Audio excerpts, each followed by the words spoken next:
Hey everyone, today I'm going to show you how to make these Scrunchie Key Fobs. So this is the look that you will get, and I find these absolute perfect because I am an absolute nightmare for misplacing my keys in the morning. So what I do is I've got mine attached to this and I put it on my wrist, and then until it goes back in my bag ready for like in my secure place when I'm at work, they stay on here so I don't misplace them like the 16 times every morning as I do typically. And this is the look that you'll get.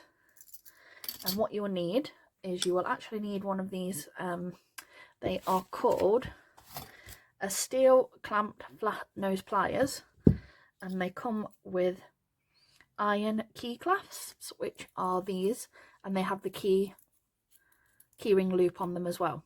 And you can buy these. I got this set with about 30 of these for about £20 from Amazon, but you can buy these individually from anywhere between £8.99 to about £12.99, or you can buy them as sets like I did, and the refills of these are about £11 for 40, so about 27 pence each. So they're not the most expensive things in the world, and like I said, it's a really cute thing, and you can use them for other things. You could use them for the leatherette wristlets and things like that as well. So that's what you'll need. I'll put the link in the description below for the Amazon ones, and these ones are 1 inch wide. So to make sure I've got the right amount to fit comfortably in our little catch area, I do 3 inches wide by 20 inches long. You could do anywhere between 16 to sort of 20, depending on how skinny your wrist is or how small you like them to be, like adult or child size. I tend to do these adult size, which is why I use 20 inches. And you'll need 7 inches of a nice strong elastic. Okay, so there's those. And I'm not going to show you how I stitch everything. I will show you quickly how I pin. So you want to make sure your pattern, or like the outer material, is folded in half, like so. And then I just take some dress pins, because I hand stitch. I could do it on my sewing machine, but I keep doing daft things like sewing myself into my projects and other such fun things like that. Or like completely messing up my projects as I sort of get going, or unwinding my bobbin. So I'll start using it once I get a bit more practice with it, because otherwise it's a waste of like £250, which no one wants really. So just pin it in half all the way along, put your dress pins in, or you like clamps, depending on whether or not you're using sewing machine. If you're using a sewing machine, you just need a standard little straight stitch, nothing too fancy.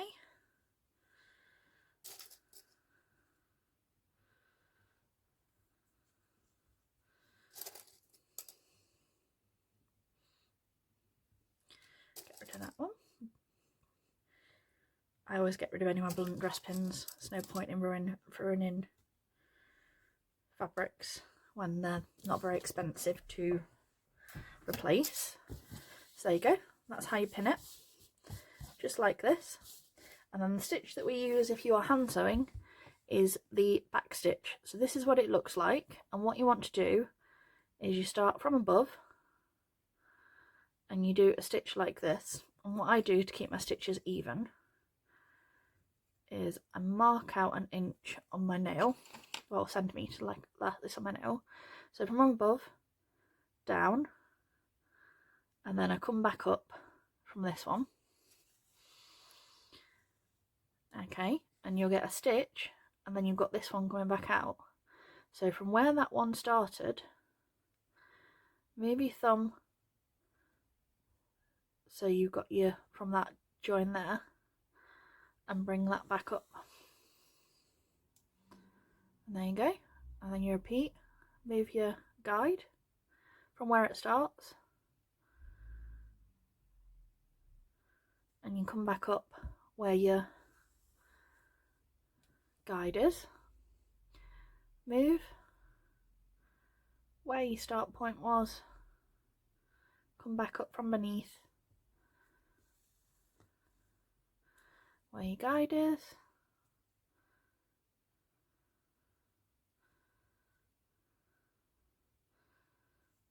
just keep going along until you get to the end of your fabric. And on the last one, you go back in as normal with your start point, and then instead of going up here, I go back in the original loop, so like this, and pull, and then back underneath and do like a little stitch off in the back somewhere that's not going to be obvious. So this is what the backs will look like. This is what the front stitches look like, and like I said, you just do this for your whole tube. And I am not going to show you because it will be very boring, so I'm going to go off camera. I'll do this bit and then I'll be back in a minute to show you how to turn it inside out and make it into the scrunch bit. Okay, so we're back and I have hand stitched my whole tube, as you can see. So this is still inside out, and all I do is I start rolling mine, and I sort of do it little by little, because I found if I try and put too much in it at once, it sort of bunches up and doesn't go so smoothly. So just turn it the right way. And if you do it on the sewing machine instead of hand stitching, obviously, as you can imagine, it's much quicker. I won't deny that. I rarely need to practice more with mine. I just think I get a little bit over intimidated by it sometimes. Even though most of the stitches for these kind of things aren't the most complicated things in the world.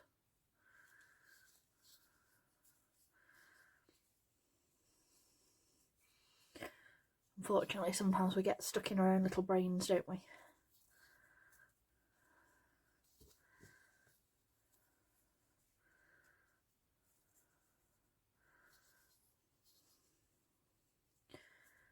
Yeah, just gently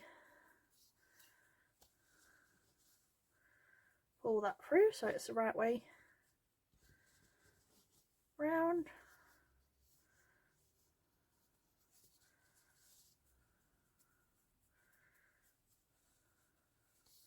Gets easier as you go along.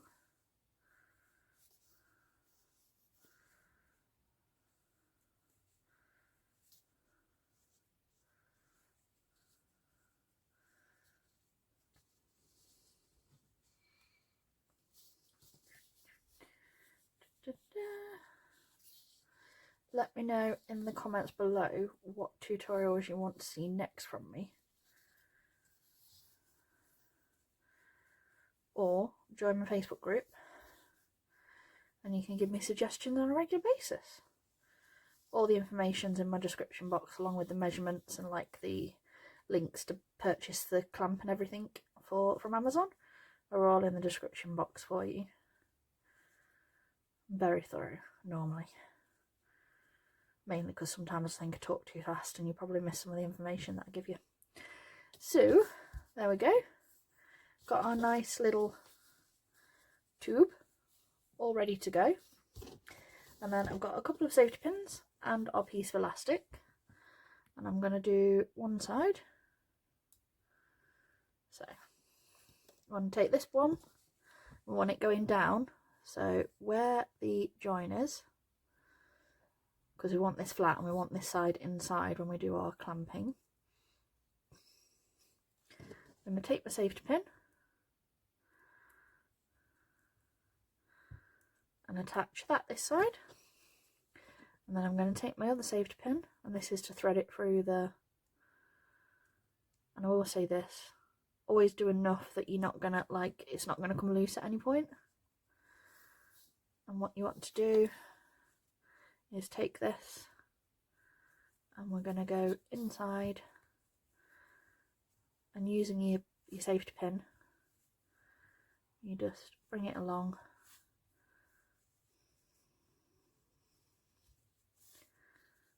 You'll be able to feel it.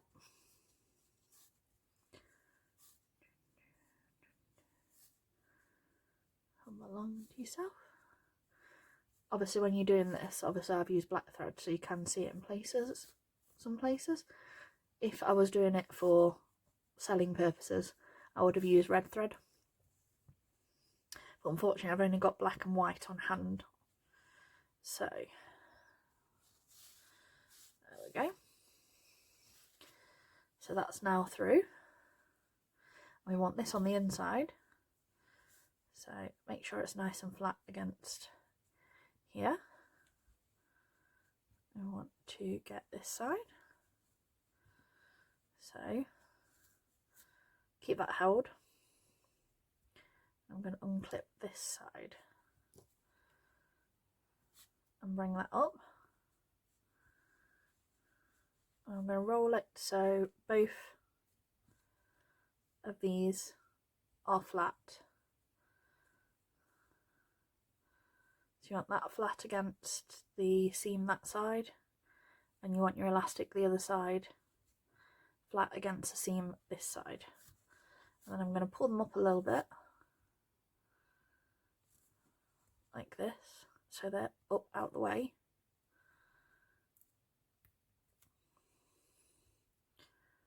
And we're going to repin them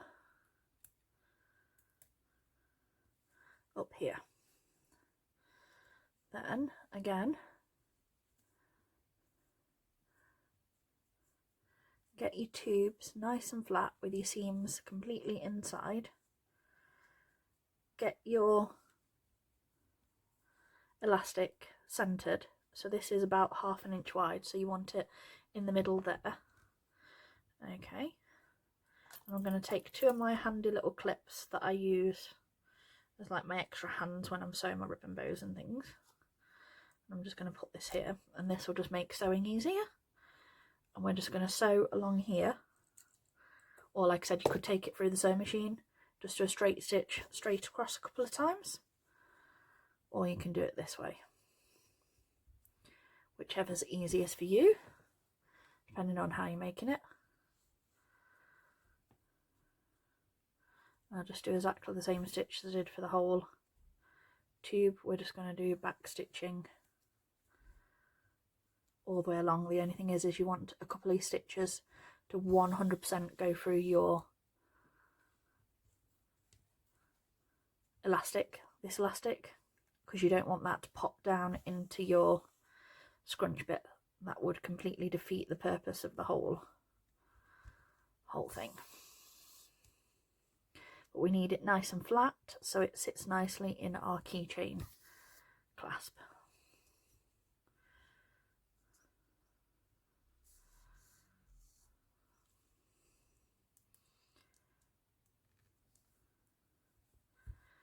And just go all the way along.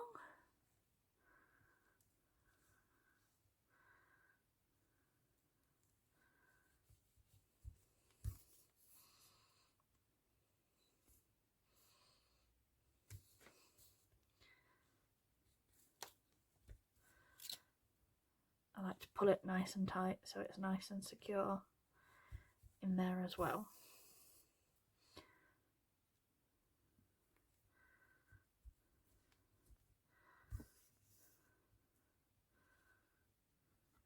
If it gets tangled, you can sort of loop it around your finger.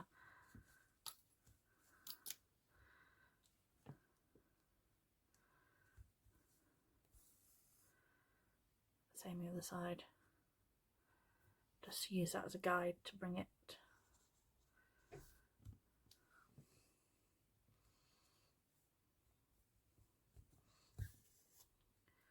It will always take a little bit longer to get it through your elastic as well, which is good, because if you struggle to get your needle through it a couple of times, that's because you're capturing the elastic, both sides of the elastic, which is what you want. Last couple across, but I am going to go back again just for extra peace of mind for me.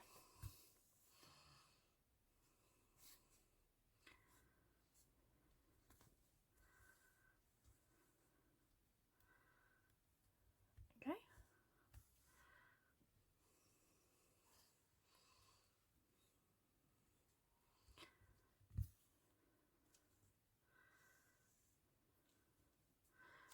move those two clips out of the way now. And again, I'm just going to go back over.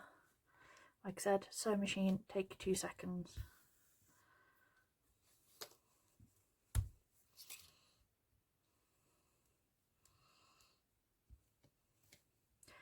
Hand sewing, a little bit more effort, but worth it.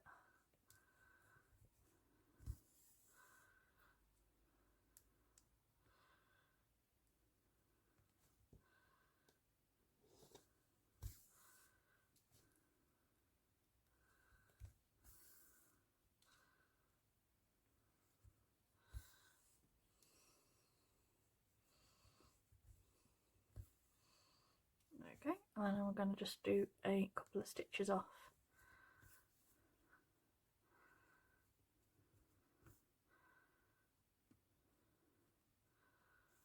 In the back. Don't take that out until you're certain everything is 100% secure. There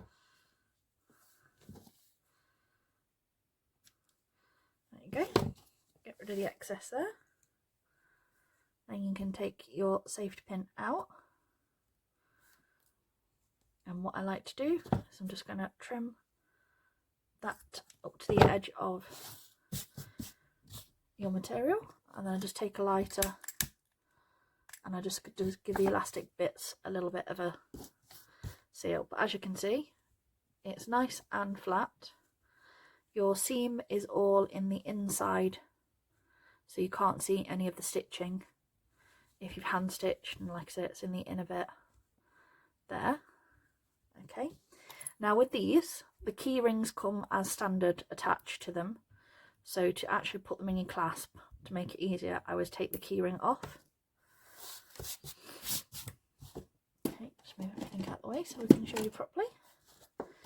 So what you want to do is take this and you want to get it in so that your fabric is right against, on both sides, it's in the clasp like so, and then it's right against there like that. Okay,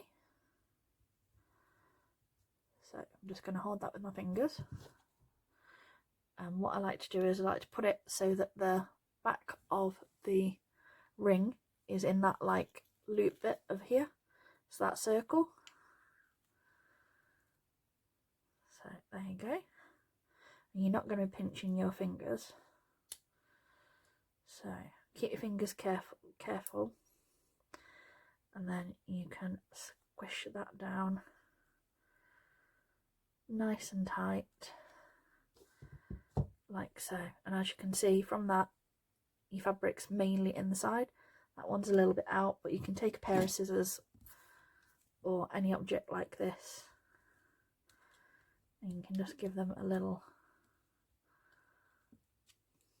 adjust, and then now it's nice and secure. I'll just give it an extra push to make sure that it's 100% secure, and that's not going to come out that now. That's 100% solid, and then you can attach your keyring loop again, and you've got your super cute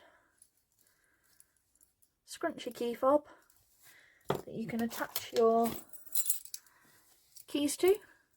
Excuse me, so there's my house key in my hand, and like I said, it's so cute, so useful, and like I said, I don't lose my keys half as much as I used to anymore.